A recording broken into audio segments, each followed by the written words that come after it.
Empezando con el concepto de lo que corresponde a una pieza dental incluida, es toda aquella que se encuentra retenida en el maxilar, que puede estar cubierta por tejido blando y rodeado parcial o totalmente por hueso. También encontramos dentro de las piezas incluidas otros conceptos, como es diente retenido, diente impactado, que lo encontramos en la literatura y lo encontramos en muchas revistas científicas. Pero el tratamiento es casi parecido. Claro, vamos a ver diferencias, pero los conceptos vamos a tener que tenerlo en cuenta también para saber de qué estamos hablando. Entonces, los dientes retenidos son dientes que están encerrados dentro de los maxilares, manteniendo la integridad del saco pericoronario, una vez llegado a la época de erupción. Esto quiere decir que no han tenido contacto con la cavidad oral cuando su época de erupción, en el caso, por ejemplo, de los caninos superiores, que es de 11 a 13 años, no ha llegado a la cavidad oral. Bueno, y diente impactado vendría a ser cuando no ha erupcionado hasta una posición normal después de un tiempo considerado normal, debido esto a una fuerza mecánica. Esto puede ser debido a la mala posición de las piezas dentarias o una traba mecánica por X motivos que más adelante vamos a ver. Entonces, resumiendo, en el concepto, diente incluido viene a ser un diente retenido o un diente impactado en el concepto general. Se ha encontrado en la literatura una serie de frecuencias. Todas concuerdan en que hay una similitud en la frecuencia de estas retenciones o de estas inclusiones en el maxilar. Entonces vamos a encontrar como un 35%, que es el mayor porcentaje de las inclusiones a la tercera molar inferior. Continuando con eso, igual con un 35% de inclusiones va a ser el canino superior. Continuando con eso, una tercera molar superior, y así descender hasta la primera premolar superior, que es el 1%. Pero también aquí hay que recalcar que hay una serie de piezas supernumerarias que también se encuentran en la cavidad oral o en los maxilares que no erupcionan, y que estos corresponden hasta un 75% dentro de los que no erupcionan. El otro 25% pueden erupcionar parcialmente. Entonces, dentro de estas inclusiones, las causas son múltiples. Puede ser de un orden local, como puede ser de un orden sistémico. Vamos a evaluar cada una de estas causas de acuerdo a estas inclusiones. Muchos de los causas locales pueden ser o son debido mayormente a aumento de la densidad del tejido óseo circundante, a una falta de espacio en la arcada de los maxilares, una alteración de la posición o un incremento de la consistencia de la mucosa oral, como vamos a ver más adelante, y a unas causas tumorales, como vamos a ver. Y dentro de las sistémicas podemos clasificarlo en congénitas y genéticas. Las congénitas son las que se producen dentro del momento del embarazo, en el desarrollo embrionario o en el parto. Puede ser afecciones o infecciones dentro del embarazo, a traumatismos y enfermedades metabólicas, como ahora se habla mucho de la anemia por falta de hierro. Eso también puede ocasionar un problema o una causa de las inclusiones dentarias. Y las causas genéticas, que son múltiples trastornos con síndromes con trastorno en el desarrollo de los maxilares, como vamos a ver más adelante. Bueno, dentro de las causas locales, tenemos que puede existir un aumento de la densidad ósea cuando el proceso evolutivo de las piezas dentarias no tiene la fuerza necesaria. Entonces la consistencia del hueso muchas veces impide la erupción, y eso provoca la inclusión de las piezas dentarias. Estas inclusiones, como ya mencioné, puede ser retenida cuando todo su saco pericoronario se encuentra intacto y están dentro de los maxilares. En otros casos, por falta de espacio en la cara de los maxilares. Esto puede ser mayormente por unas dignatias o una falta de desarrollo de del maxilar, donde se produce una falta de espacio en la cual el diente que tiene que erupcionar va a erosionar por una ubicación no adecuada parcialmente, en el caso de los caninos que mayormente se presentan.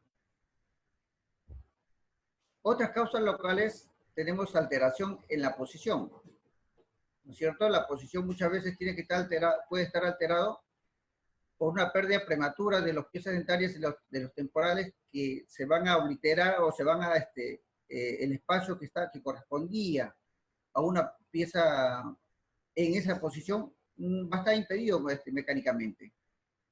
Otras de las causas es porque podemos encontrar que el germen, o se puede ver que el germen esté en una posición de desarrollo inadecuado, como una posición horizontal, distangular, mesoangular, que va a impedir que pueda posicionarse en oclusión en la cavidad oral de estas piezas. Y esto mayormente va a ocurrir en lo que corresponde a las terceras molares, como ya vimos en el grado de frecuencia.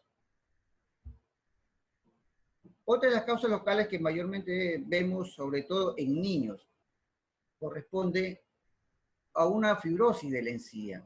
Cuando hay una pérdida prematura de los dientes temporales, como vemos en la imagen, esa encía se fibrosa, forma una cicatriz ósea. Y entonces esa cicatriz es tan resistente que impide la erupción de las piezas dentarias, provocando así una retención del diente que tiene que salir, en este caso del incisivo central superior. También encontramos otra de las causas que son las tumorales. En el caso que es muy común ver, tanto en niños, que es los mesodens, o si no, los tumores como es el odontoma, que impide la erupción de una pieza dentaria en la cavidad oral. ¿No? Esas son las causas dentro de lo que corresponde a las locales. Ahora vamos a ver lo que son las causas sistémicas. Las causas sistémicas, como ya mencionamos, pueden ser congénitas, y en el caso más relevante que tenemos es en los pacientes con un labio paladar fisurado. Estos pacientes, al tener un desarrollo inadecuado de sus maxilares, los gérmenes dentarios quedan dentro del desarrollo óseo y muchas veces o pueden erupcionar ectópicamente o pueden quedar incluidas por la falta de espacio en el maxilar, como vemos en el caso de estas imágenes. Estos pacientes requieren un tratamiento más complejo, multidisciplinario, pero es bueno saber que esto siempre va a existir en estos pacientes. Otra de las anomalías, de las causas congénitas, tenemos las genéticas. Existe una variedad de enfermedades genéticas, síndrome genético como el síndrome de Down, Klinefelter, y así una serie de casos sindrómicos. En este caso vamos a ver el síndrome de Gorlin, que produce múltiples queratoquites en los maxilares y que provoca las retenciones de las piezas dentarias que están en desarrollo, que aún no han erupcionado. Es más, los va a desplazar en una posición ectópica, como vemos en la imagen, lo desplaza hacia la rama ascendente, ¿no? Impidiendo así su proceso eruptivo normal.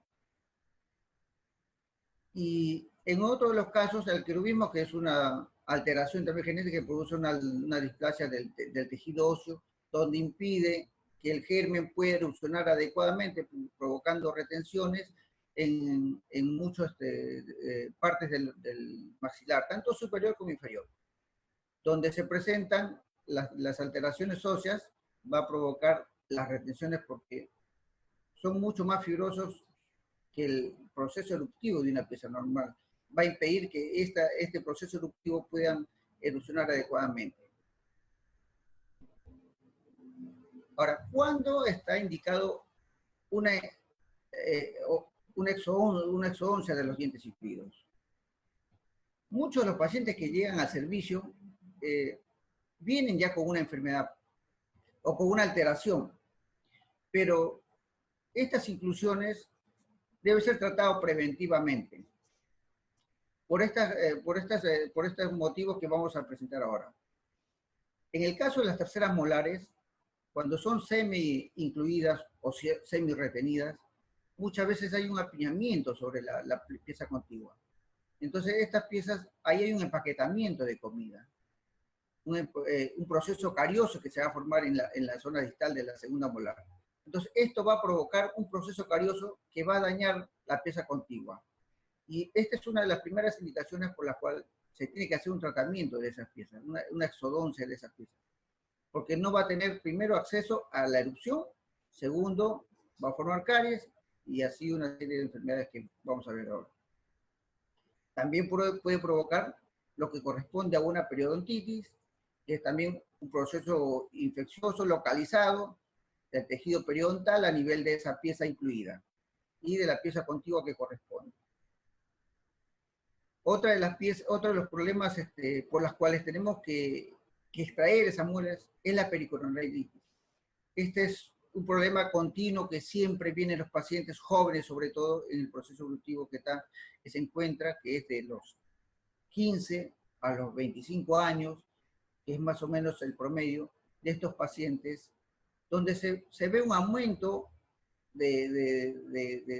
aumento de volumen de la zona pericoronaria a nivel de la tercera molar. Esta zona muy fácilmente, al aumentar de volumen, puede ulcerarse con la pieza antagonista y provocar una ulceración. Esa ulceración provoca una inflamación del tejido pericoronario y muchas veces ese tejido pericoronario se infecta y provoca un proceso infeccioso mucho más severo. Entonces, esas son otras de las causas por las cuales debemos indicar una exodoncia de esta pieza incluida. También encontramos en otros pacientes reabsorción radicular.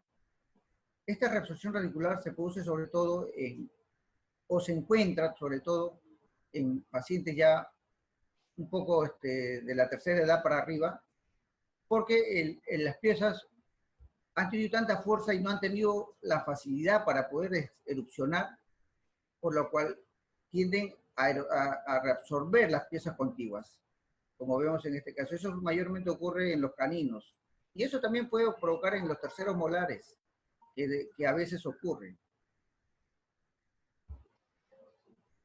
Bueno, dentro de las infecciones que mayormente provocan estas retenciones o estas inclusiones, desde una pericoronaritis, como hemos mencionado hace un rato, pueden formarse grandes infecciones, como los que normalmente presentan o llegan al servicio de nuestro hospital. Son las infecciones de celulitis, abscesos, por causa de una tercera molar. Como ya mencioné, la maceración de la mucosa a nivel de la tercera molar provoca un proceso infeccioso. La boca es una cavidad limpia contaminada, microorganismos propios de la boca, que muchas veces pueden albergar a otros microorganismos patógenos y se pueden producir este tipo de infecciones, cuando son los abscesos. Abscesos, celulitis, submaxilares, hasta llegar a un proceso de angina de diluvio que es mucho más severo y que muchas veces conlleva a la muerte, ¿no? Si es que no es tratado adecuadamente y oportunamente. Por eso es ideal que todas estas indicaciones sean preventivas, en este caso de las inclusiones dentarias, sobre todo en las terceras molares. También las terceras molares se tiene que extraer, porque hay un bajo porcentaje, pero existe, que hay una transformación quística de estas retenciones. El tejido que queda incluido dentro del maxilar muchas veces puede formar tumoraciones y quistes. En este caso, va a formar quiste, lo que denominamos el queratoquiste, ¿no? Que se forma sobre todo a nivel de la tercera molar, que es la incluida, y que es totalmente asintomático hasta cierto momento. El estado evolutivo de este queratoquiste es totalmente asintomático. Los pacientes que llegan con estas alteraciones no tienen ningún tipo de sintomatología, salvo que por el crecimiento excesivo se infectan. Se expone algún punto en la cavidad oral y se infectan, y ahí es cuando mayormente los pacientes acuden. Por esto es importante recalcar la extracción o la exodoncia de estas piezas impactadas. Asimismo, también sabemos que una pieza impactada puede formar también el quiste dentígero, que es el ensanchamiento de lo que es el tejido pericoronario que forma un quiste. Eso también, y estos son ampliamente destructivos si lo dejamos, si no tratamos a tiempo estas piezas, va a provocar una destrucción ósea, que muchas veces este tratamiento de lo que corresponde es un tratamiento de baja complejidad, se va a convertir en un tratamiento de mediana y alta complejidad. Por eso es necesario saber identificar estos piezas incluidas para poder nosotros tratarlos a tiempo, preventivamente. Otra de las lesiones también son lesiones tumorales, ¿no?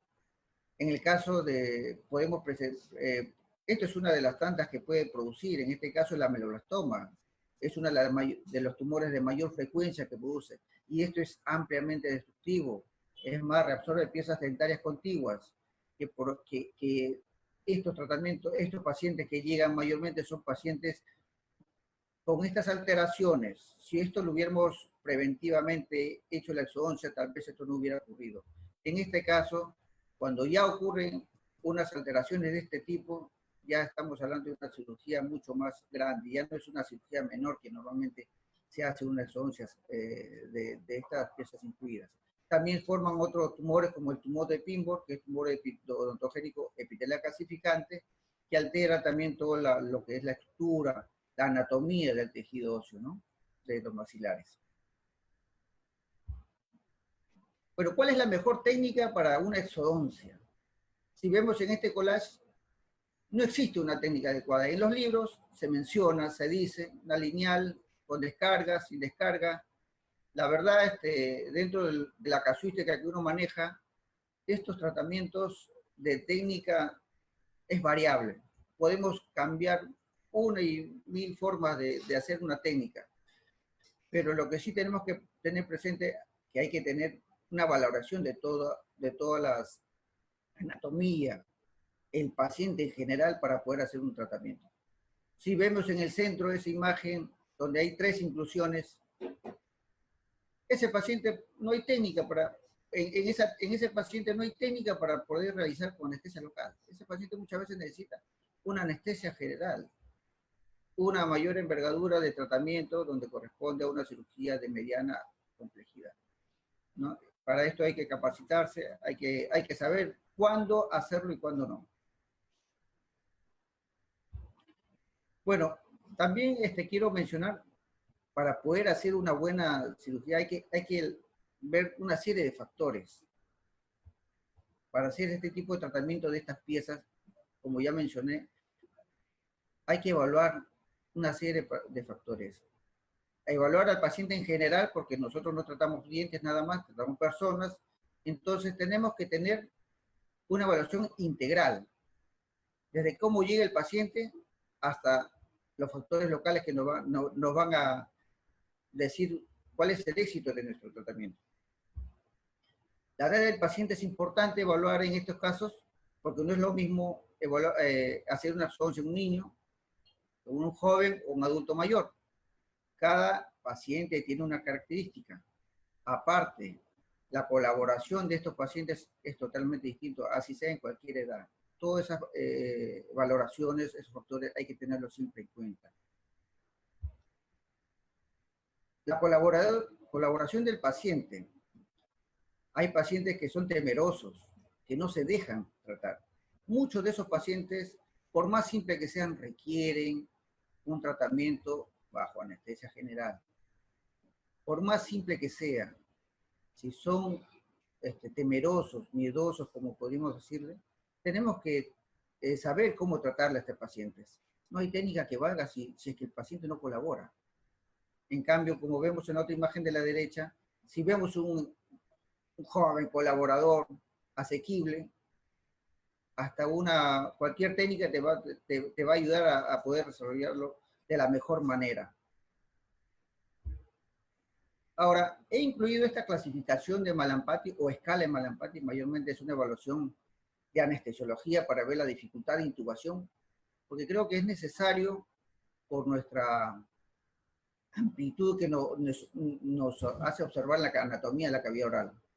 Esto también es importante porque tenemos pacientes de toda clase, sobre todo en nuestra sociedad, que a veces son un poco gorditos, que digámosle así, entonces nos van a impedir a tener un buen acceso para hacer un buen procedimiento quirúrgico. Entonces, esta clasificación es bueno que lo tengan en cuenta para poder evaluar lo que es la cavidad oral. Cuando es un paciente que tiene una amplitud de clase 1, nos va a ayudar a que la técnica quirúrgica, el procedimiento quirúrgico sea la menos cruenta, la menos riesgosa en este caso, ¿no? Y la clase 4, como vemos, que es la donde no se observa prácticamente ni el paladar blando, ni pilares, ni prácticamente ni el reborde anatómico del proceso de exodoncia, sobre todo en las terceras molares hablando, ¿no? En las terceras molares nos va a impedir que podamos realizar una técnica adecuada. Es bueno que lo tengan presente porque es lo que normalmente nosotros evaluamos en el servicio. Otra de los factores que tenemos que tener en cuenta, las piezas dentarias retenidas por su proceso que no ha tenido un proceso evolutivo adecuado, tienden a formar una serie de formas de las raíces. Las raíces pueden ser muchas veces dilaceradas, muchas veces pueden presentarse uniradicular, birradicular o multiradicular, como vemos en estos casos. Y peor aún si es que se presenta de una forma dilacerada. Estos casos hay que evaluarlo radiográficamente, porque eso no lo vamos a ver radiográficamente, y ser muy observadores en esa radiografía para ver lo que es la anatomía de las piezas dentarias. Ahora, ¿cuál es la posición de la pieza dentaria? También tenemos que tener en cuenta, porque no es lo mismo realizar una pieza, una exodoncia, en una posición mesoangulada, distoangulada, horizontal, o vestíbulo lingual, o que esté cerca al seno, o cerca al dentario inferior. Eso también tenemos que evaluar para poder realizar un buen procedimiento. Entonces, ¿qué es lo que te va a determinar el éxito o fracaso de un procedimiento? Viendo todos estos valores, evaluando cada uno de ellos tras otro, porque las combinaciones de uno y otro paciente son múltiples. Entonces, evaluando, podemos, evaluando estos factores, podemos ver que el éxito o fracaso, o cuándo debemos hacer con anestesia local o cuándo con anestesia general. Nosotros en el hospital tenemos pacientes que muchas veces lo hemos llevado bajo anestesia general a sala de operaciones porque o son poco colaboradores o se encuentran en una posición que puede poner en riesgo la vida del paciente.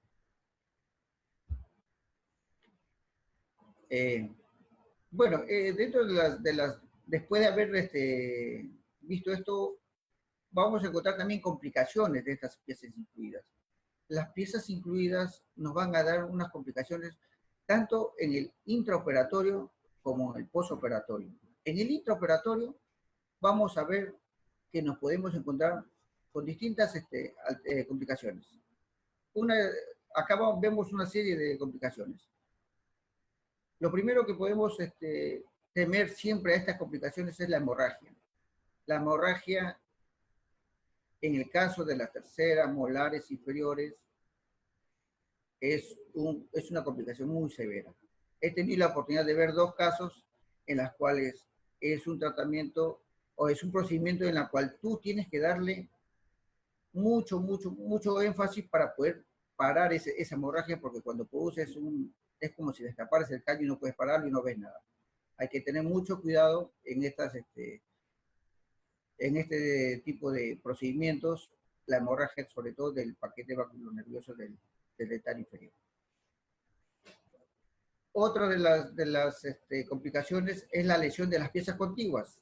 Esto se produce mayormente, como vimos en el caso, o se puede producir en el caso lo que vimos, la escala de Malampati 4, donde no vas a observar bien o la lengua te impide trabajar bien, te mueve la pieza de mano, hace que tu tiempo quirúrgico o tu procedimiento sea la menos adecuada, o esté en una posición muy profunda en la cual no puedas ver el sangrado que te impide realizar una buena cirugía. ¿No? Otras de las lesiones también que se puede producir es la lesión del nervio dentario inferior. No necesariamente puede haber una hemorragia, pero sí puede haber una lesión del nervio dentario inferior. Hay una lesión al manipular, al querer extraer mayormente los restos radiculares. Se puede producir un daño, hay una parestesia del labio, donde no puedes, se daña el dentario inferior, ¿no? También puede haber una lesión del nervio lingual cuando al hacer la osteotomía o la ostectomía, produces, las piezas de mano se te pueden ir y puedes dañar el lingual que corre justo por la tabla lingual en caso de las terceras molares. Puede haber también desplazamiento a espacios vecinos, porque la tabla lingual mayormente es muy delgada y si hacemos una fuerza inadecuada podemos desplazarlo a espacio parafaríngeo. Otro también en el maxilar superior, podemos buscar el tercero superior y podemos desplazar ahí al espacio de la tuberosidad maxilar, pterigo-palatina. Entonces, esos son desplazamientos a los espacios vecinos. Y otras de las complicaciones también tenemos lo que corresponde a las fracturas radiculares. Muchas raíces que son dilaceradas, al querer extraer, se quedan retenidas. Esto tiene implicancias, pero hay que tener cuidado. Muchas veces se puede dejar, pero otras no.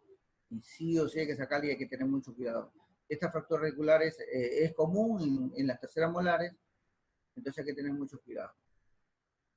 Como ya mencioné, puede haber también fracturas de tuberosidad del maxilar. Al querer extraer, hacer una fuerza excesiva de la tuberosidad del maxilar, se puede fracturar, porque la tuberosidad del maxilar es un tejido esponjoso, muy frágil, podríamos llamarlo, por la cual se puede provocar una fractura de esa zona.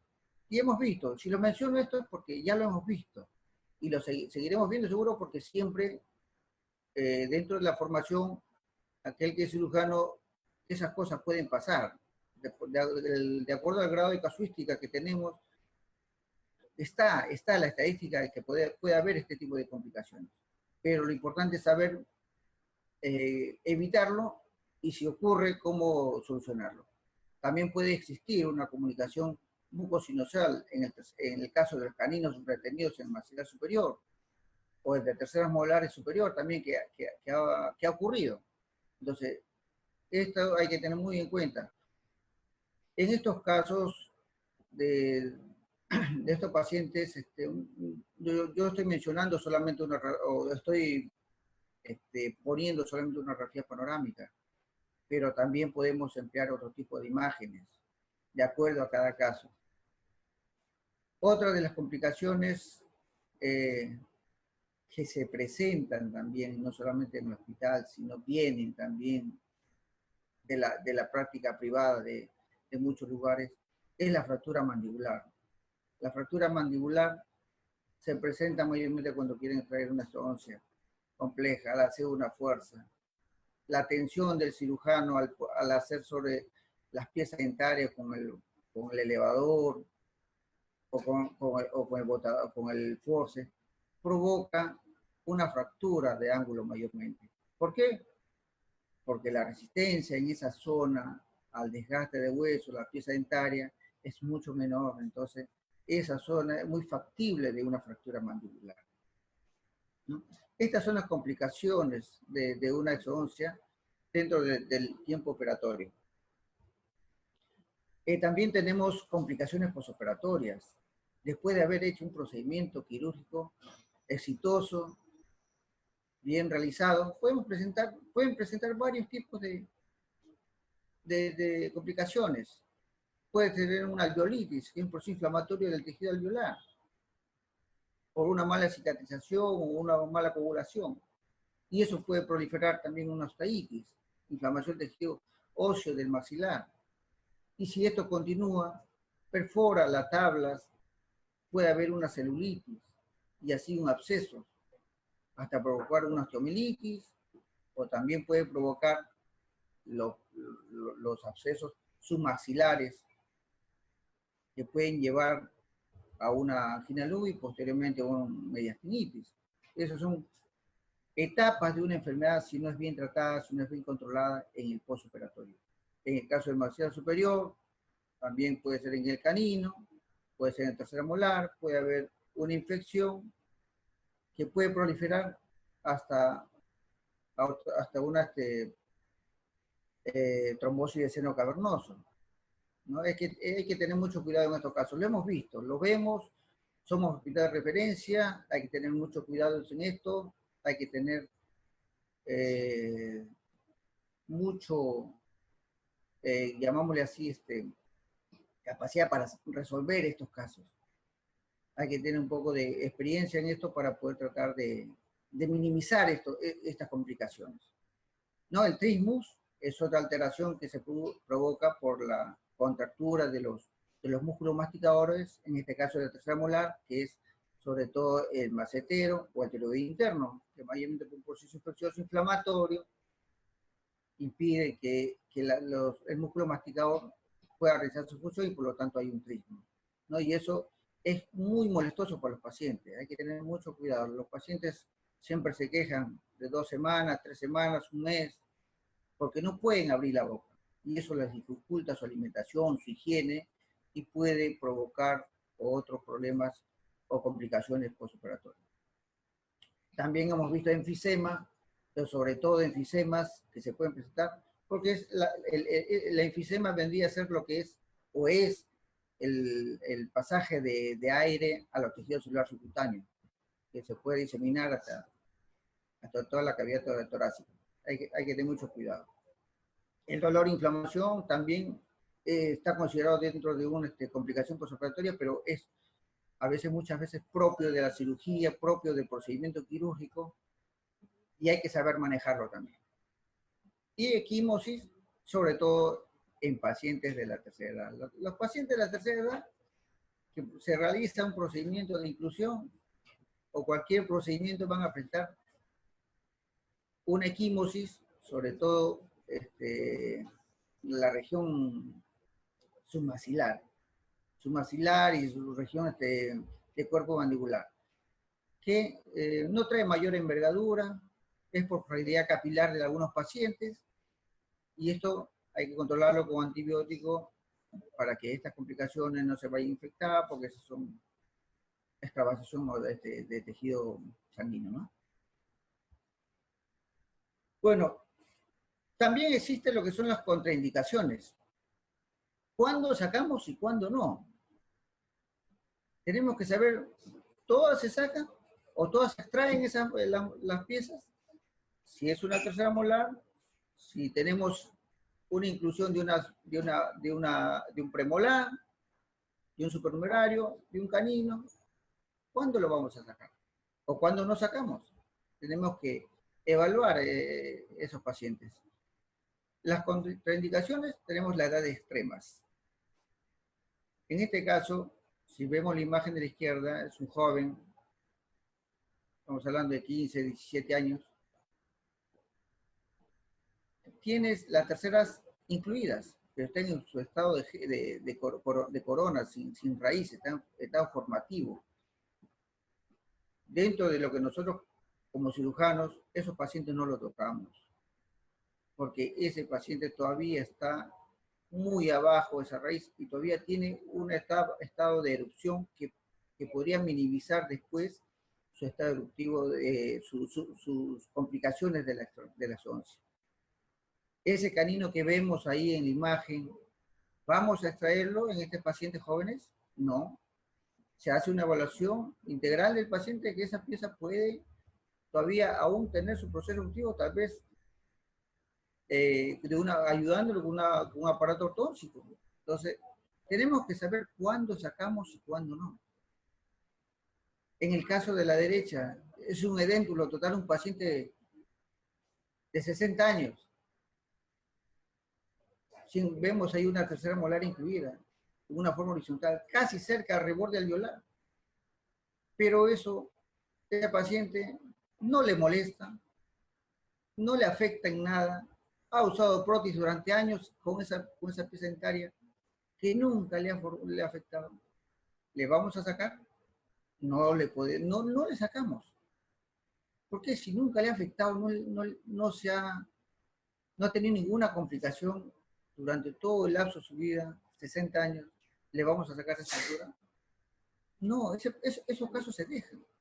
Porque si vemos, el hueso está muy adelgazado, las probabilidades de complicaciones en esas piezas dentarias son mayores. Entonces, esos casos nosotros los dejamos del servicio. Tenemos una regla que mientras no moleste en un paciente, una inclusión en un paciente de la tercera edad, no se los hace. Salvo que presente alguna sintomatología, que se exponga al medio. Ahí sí. Este paciente llegó por una fractura, eso fue un hallazgo. Y el 90% de retenciones son por hallazgo. Otro de las contraindicaciones es la ubicación ectópica. Hemos visto que hay piezas que se pueden encontrar en la rama mandibular. Muchas veces, si son jóvenes, se evalúa para ver si es factible sacarlo, pero si son mayores, muchas veces lo dejamos también, porque sabemos que la transformación de estas retenciones, las transformaciones quísticas tumorales, son en la segunda década de vida y en la cuarta década de vida. Entonces, tenemos que evaluar a ese paciente y tenemos que informar al paciente que si no desea sacarse y si no hay forma de sacarlo, hay que tener un control periódico para poder ver esa inclusión dentaria, ¿no? Otra de los contraindicaciones también es cuando hay una probabilidad de daño a estructuras vecinas, cuando es demasiado, cuando las raíces están o las piezas dentarias están muy ubicadas en unas zonas que pueden afectar la salud y la vida del paciente. Muchas veces lo dejamos. No es necesario estar haciendo todas las exodoncias. En este caso también, como vemos ahí, está cerca al dentario, está muy cerca y puede haber un daño a esa estructura dentaria. Se contraindica sacar, se contraindica sacar. Otros también, otra contraindicación es por el tratamiento ortodóntico. Hoy en día, por el tratamiento ortodóntico, con la evolución de las técnicas biomecánicas que se pueden realizar, se pueden posicionar en su arcada dentaria, esa pieza dentaria. Entonces, eso nos contraindica la exodoncia de la pieza dentaria. Pero hay otra contraindicación que no he puesto ahí, pero que es bueno mencionarlo. Son los pacientes que tienen inclusiones dentarias y que tienen una enfermedad de fondo. Los pacientes, claro, tal vez una contraindicación relativa, porque hay que esperar que se mejoren, porque son pacientes que pueden presentar una endocarditis bacteriana, entonces, o que estén en proceso, como vemos en el hospital, de una operación para una válvula cardíaca, o un paciente que tenga un problema de alteración de la coagulación. Entonces, esos pacientes se contraindican relativamente, momentáneamente, la exodoncia. Hay que tener mucho cuidado en esos pacientes, ¿no? Bueno, vamos a ver una serie de casos de lo que ya hemos mencionado, hemos hablado. Como ya dije, ¿se extraen todos los dientes incluidos? Como vemos en este caso, no es necesario. En este caso tenemos un canino incluido por el paladar. Se evalúa con los ortodoncistas y se evalúa la posibilidad de si ese canino se puede salvar o no. Y sí, se hace la técnica quirúrgica simplemente para exposición de la corona y tracción ortodóntica con un aparato, ¿no? De un botón, se coloca un botón y se tracciona a la arcada dentaria para su posicionamiento y su ubicación adecuada en la arcada en la arcada del maxilar. En este otro caso también, otro canino incluido por palar, pero este es un paciente mayor. Este paciente ya es un paciente de aproximadamente 30 años, donde se encuentra un canino incluido por palar, la posibilidad de erupción y la posibilidad de tracción ortodóntica es nula por la posición en la que se encuentra, lo cual se indica extraer. No todos los casos son iguales, no todos los casos representan un mismo tratamiento, ni tampoco una misma técnica.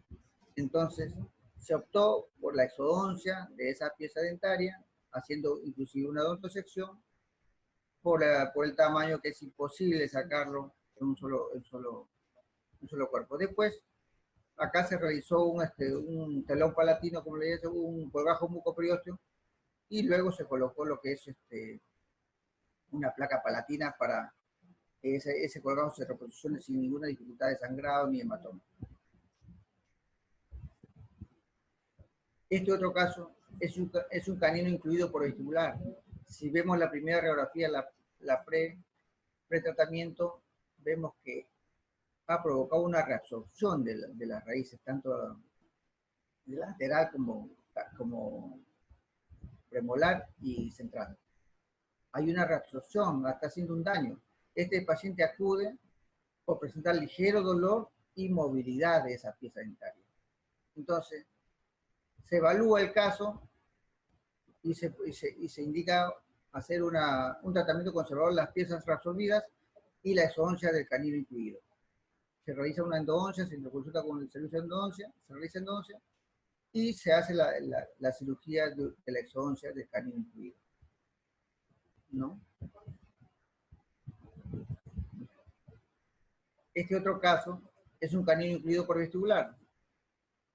Muy parecido, pero con distinta alternativa de tratamiento, porque cada caso se evalúa de acuerdo a las condiciones generales del paciente y las condiciones locales. En este caso, un muchacho joven de 15 años, con un canino incluido por vestibular, se evalúa con el servicio de ortodoncia y se toma la decisión de que ese canino se puede traccionar ortodóncicamente y ubicar en boca. No había reabsorción ósea, dentaria del incisivo lateral, por lo tanto se decidió colocar solamente un botón y una tracción ortodóntica previo a la ortodoncia con creación de espacio de esa zona. Este otro caso, como vemos, una tercera molar, cuando nosotros evaluamos de acuerdo a todos los factores que hemos mencionado, muchas veces la cirugía es exitosa, como en este caso, ¿no? Una tercera molar mesoangulada, con 2 raíces, entonces se realizó la odontosección de la corona y después la exodoncia por raíz. Un éxito, si vemos la cavidad oral, un Mallampati 1, donde no molesta la lengua, el carrillo muy flexible, muy amplia, una cavidad oral prácticamente muy asequible para un procedimiento quirúrgico exitoso, que digamos. Pero si vemos este otro caso, este es un caso reciente, es una panorámica, miren, una panorámica, como le llaman, con Full HD, donde se ve todo el trabéculo óseo. Acá nosotros tenemos que hacer mucho hincapié en lo que corresponde a observar bien las piezas dentarias. Se observan las terceras molares incluidas, con raíces cortas. Tenemos una corona amplia, de diámetro mesio-distal bien amplia. 2 raíces, aparentemente, pero si lo vemos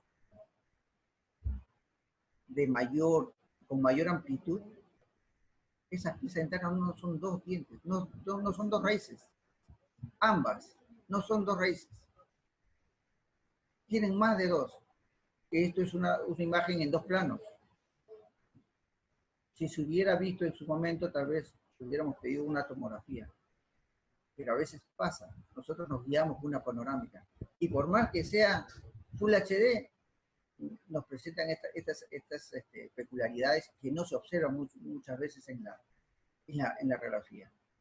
Si bien de la izquierda Cuando se hizo la exodoncia, prácticamente el doble odontosección para que salga, porque tenía 4 raíces. Si vemos ahí sus 4 raíces. En el lado derecho se hizo una odontosección parcial de la corona y observamos que tiene 5 raíces. Salieron 4 bien, salió todo el resto del radicular bien 4, pero una se quebró y se tuvo que sacar. Teniendo siempre en cuenta el cuidado del dentario, el paquete vasculonervioso del dentario inferior, que si lo vemos ahí, imagenológicamente se sobreponen. Esto hay que tener mucho cuidado.